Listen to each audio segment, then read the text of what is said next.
Wenda, thanks for sitting down with me. My pleasure.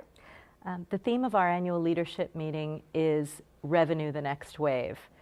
What should that mean for media companies? I think, for too long, since, the start of the revolution almost 16 years ago now, we've been almost singularly dependent on the advertising revenue stream. So I think most of us are very, very excited about figuring out what is that next wave. How can we look at multiple revenue streams so that we don't have that kind of scary dependency on a singular revenue stream. So I think that bodes very, very well for all of us in the business, if we can figure it out. What does creativity in interactive advertising mean to you? We're obsessed with behavioral targeting, with the most brilliant media plan. That's great.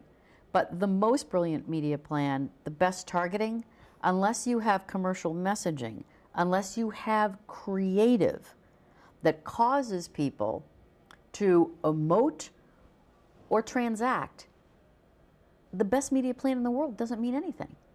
And so that's what I'm saying. There are too many things that aren't about people connecting with brands and commercial messaging. We talk too much about all the things that are really behind the scenes and not enough about what really drives people when they're receiving commercial messaging. Digital media has transformed the consumer experience of entertainment and information, yet it still only represents a very small, between 8 and 10% portion of the overall ad spend in the U.S.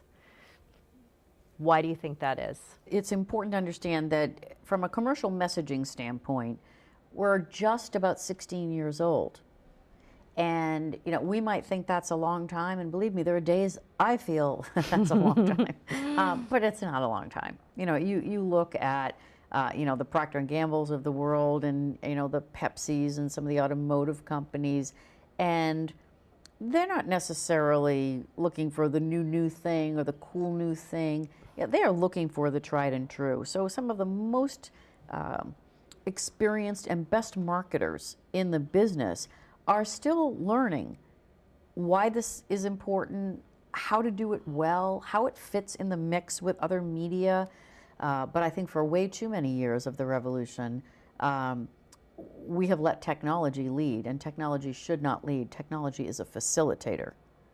Technology is not our industry any more than math is our industry, and for too long we have let them lead.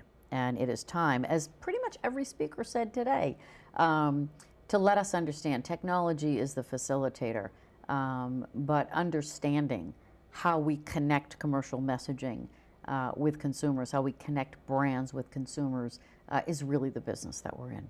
So you were awarded a Founders Award yesterday for your ongoing dedication and work on behalf of the industry with the IAB. Why should a company join the IAB? For one thing, companies should join the IAB to help educate Washington and others about the positives of this industry. That to me right now is the biggest issue. The second opportunity is to get really smart. You're always smarter with other people than you could possibly be alone. So the opportunity to have interactive relationships with members of other IAB companies is critically important. It's the smart thing to do.